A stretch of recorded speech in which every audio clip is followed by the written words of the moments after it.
Hey guys, welcome. Hello, YouTube. I am live. It's me, Amanda from Get a Life at Sea. It's been a while. Hi. This is sort of a surprise stream, really.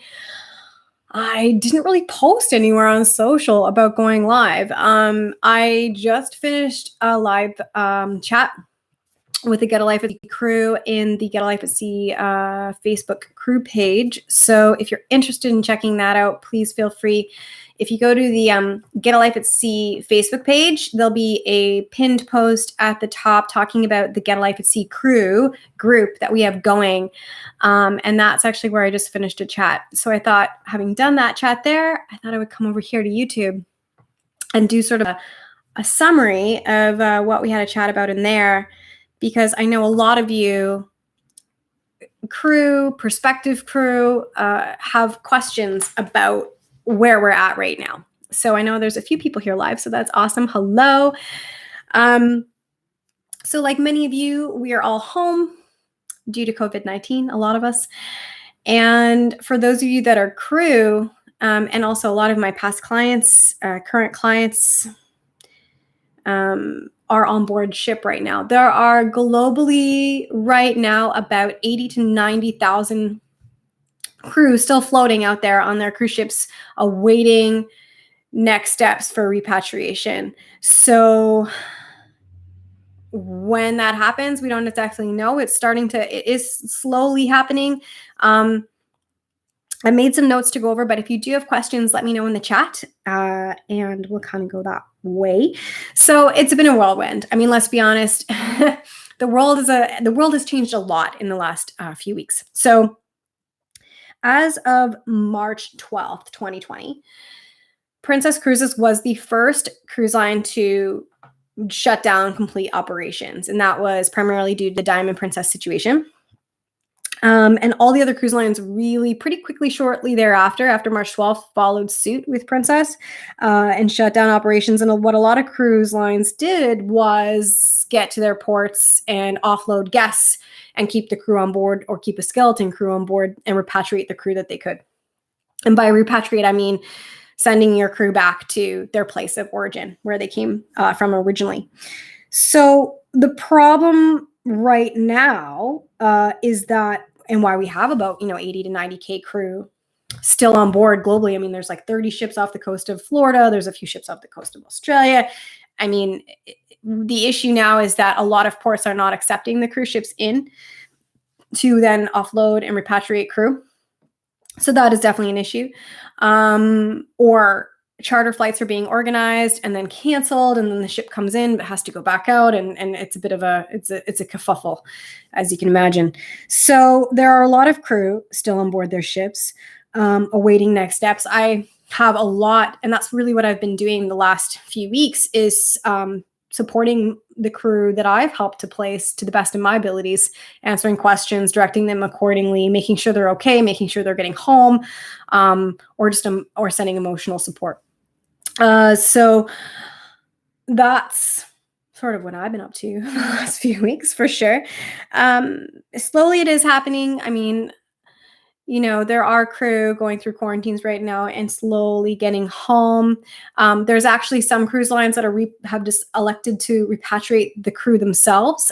So for example, there are a few ships, for example, Princess, there's a couple ships actually traveling to the Philippines right now to repatriate their Filipino crew members, because charter flights were not possible, and to repatriate their Indian crew members. So there's some ships that are actually electing to sail to these countries that their crew are from in order to return them home directly, versus having to dock and deal with flights and all that, because it's just not possible right now. So that is happening. What some companies are doing as well, some larger cruise lines, they're offering up their ships and their services to certain cities and countries to help to support during this time of COVID. So they're offering their ships maybe up for like as extra hotels or extra bedrooms for essential workers, so that they're not having to go home, or maybe they're not able to go home due to putting their families at risk. So there's that. There's some companies that have offered their ships up as non-COVID hospital ships to deal with patients that don't have COVID so that the hospital shoreside can open up more rooms and beds for COVID patients. So that's happening as well, or starting to happen. I mean, this is not a new thing, really. I mean, when we look at global periods in history where major events have occurred, like, for example, during World War II and things like that.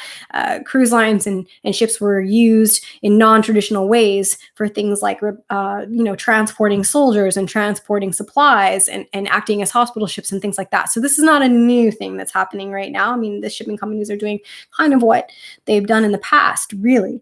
So what's going to happen in the future? So as some of you may or may not know, the CDC on April 13th, 2020, announced a no sail order for a minimum of another 100 days for all cruise lines. And so really that brings us to, at earliest, mid-June. I mean, really, let's be honest, depending on what's happening, they may just extend that no sail order for another few months potentially. So, a lot of people are asking me or sending me emails like, what do you think is going to happen? What should I be doing? Either they're, maybe their prospective crew that want to get into the industry once it reopens. Really, when it comes to sailings and when I think the cruise line industry is going to reopen, I really don't know. To be perfectly honest, I don't think it's going to be late spring, summer. I think we're looking at the fall or the winter. And then if things do reopen, it's going to be on a staggered basis, and probably the smaller ships first and then the biggest ships last. I know for a lot of companies, they've actually canceled the entirety of their Alaska season. For many, many cruise lines, Alaska is like a huge part of their season. So, for example, Princess Cruise Lines during May through September, typical Alaska season, will have up to like half their cruise ships doing Alaska, and Royal Caribbean's the same, and a lot of other cruise lines are the same. So Alaska is like basically not happening, pretty much. And there's a lot of ports as well that have completely shut down to the prospect of Alaska season. For example, a lot of Canadian ports, Vancouver, Victoria, not Prince George. There's one spot up there. Anyway, they're not going to be opening anyway to ships in the summer. So even if it was going to be happening, the ship has to stop somewhere in Canada during Alaska season. If you're a cruise line, you can't only sail into American ports. You've got to stop somewhere else first, because if you only stop at American ports, you have to abide by what's called the Jones Act, which means you have to have all American crew. And pretty much no cruise ship has all American crew, with the exception of the Pride of America ship, which is NCL ship that just does Hawaii. But anyways, what is next? So I'm thinking earliest anticipated opening, we're looking at probably fall, winter, smaller cruise lines first. And when and if that happens, there's going to be massive, massive, massive regulations and requirements when it comes to both what the crew need to be doing and what the guests need to be doing as well. What I foresee happening is that the cruise line industry is going to follow what the airline industry is going to do, right? Like, there are some flights obviously still happening, but a lot less of them. There's certain restrictions. Right now, this essential travel only, pretty much. I think the cruise line will follow what the airlines will be doing when it comes to reopening things and how they're going to be reopening things. So there's going to be, I'm sure, changes like accommodation and cleaning staff wearing masks, and even wait staff wearing masks, and maybe not any buffets happening, and social distancing happening on the ship. And like, these are just things that I think might happen if and when things reopen. More stringent medical checks before the ship, after the ship, during the cruise, temperature checks, quarantines, all that kind of stuff. So when and if it happens, it won't be the same as it was before. And saying that, even before the pandemic, cruise lines have a very, very stringent policies and procedures regarding health and safety on board, and cleaning policies and cleaning procedures. And, it was already strict, and things happen when it comes to things spreading on ships. It's very similar to like a university dorm or a seniors facility. When you're working and living in a space in very close quarters with hundreds or even thousands of other people, things spread quick.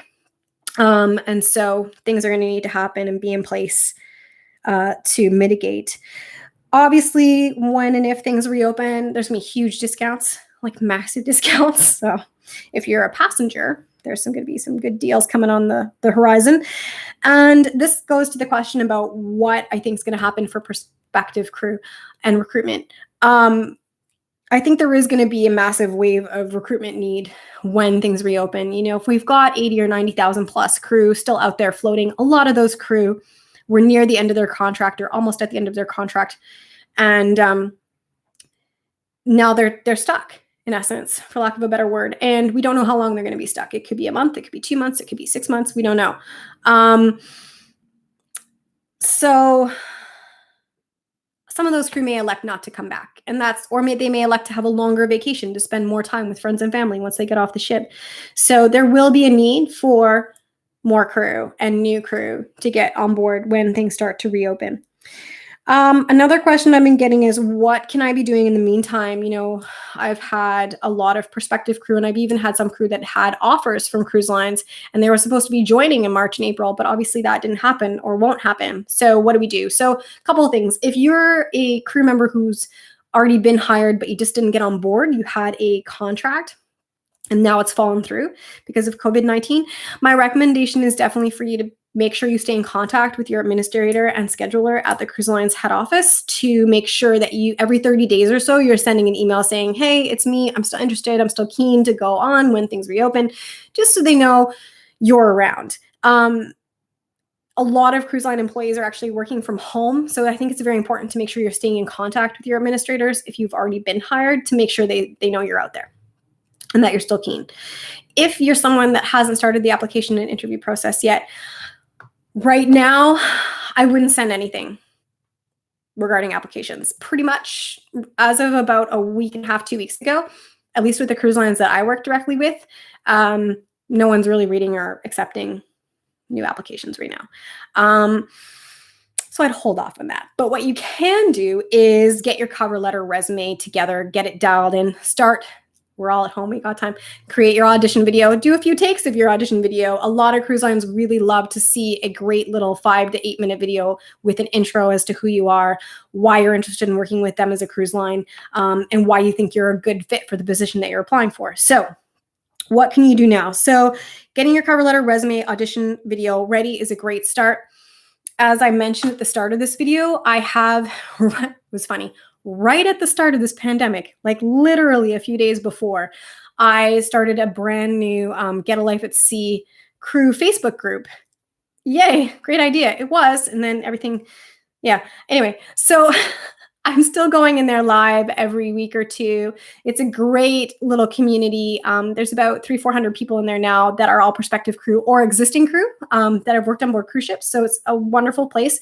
So if you go to the Get a Life at Sea Facebook page, my business page, you'll see a pinned post at the top as to how to get into, or how to request to get into the Get a Life at Sea crew group. And once you're in the group and I approve you, and it does take me a couple of days because I do get quite a few requests, and you have to answer a few questions before you get in there. Once you're in there, you get access to the Are You Ready for Life at Sea quiz. You get the free cruise ship starter kit, which I actually prior charged for. It's now completely free once you're in the group. And you can ask questions. As I said, there's existing crew in the group, so you can ask questions about particular departments, and other crew are answering other prospective crew's questions. I'm in there as well. And I do lives where we can really have a great conversation, and I can help you directly with questions that you may have, or job descriptions and things like that for the different departments. So I highly recommend you check that out. Again, start at the Get a Life at Sea business Facebook page, and then at the top, you'll see how to get into the Get a Life at Sea crew group. The other thing that you can do, and a lot of people are doing this during their downtime right now, is to take an online course. I have the Cruise Ship Jobs 101 course still going. It's amazing. There's hundreds of crew that have completed the course. It's 8 modules. It includes literally everything you need to know about getting a job on a cruise ship. It's got all the departmental information, the salary information, how to do your resume, how to do your cover letter, samples, audition video, how to interview. Like, it is the one-stop shop for everything you need to know. Usually the course is $99. And it also comes with the resume, cover letter, personalized video that I create for you at the end of the course once you've completed it. And I'm offering it for the next 100 days or however long this pandemic goes on for at 50% off. So feel free to check that out. As I said, I just did a live video in the group today, and I posted the link for the discount in the group. And I'll put it in the description of this video once it uploads to YouTube. I'll post the info as how to get the 50% off the course. And also the how the heck to get a job on a cruise ship guide. Typically that's $20. I'm offering it at 50% off at $10. If you do get the course though, the guide's in there. So you don't need to get both. Anyway, great place to start is, again, heading to the Get a Life at Sea Facebook business page, liking the page. There's a post at the top about how to get into the crew group. And we might as well use our time wisely and really start diving into the research, what cruise line to start working for first, what department, and making the best of our time and really getting prepped for when things do eventually reopen. So let me know if you have any questions. If you are watching the replay, no worries. Post your questions here. You can always email me at info@getalifeatsea.com. Typically get back to my emails within about 1 to 3 days tops. So feel free to email me directly as well if you've got like a specialized question. And yeah, it's great to see you back. I haven't put a YouTube video out in so long. So I really thought if there was any time to come and chat with my community, that time was now. So thank you so much. And I just got a question before I go. So does the course cover being a musician? It does. It talks about entertainment as a whole, and it also talks about certain concessions that you should look at if you're looking at the entertainment side of things. So thank you, PM Wizard. And email me too if you've got more questions about the direction to go into, and as particularly when it comes to entertainment, the audition video is super important. So info@getalifeatsea.com is where to reach out to me for that. All right, guys, thanks so much. Stay safe, stay well, and we'll see you soon in the Get a Life at Sea crew group. Talk to you soon. Bye.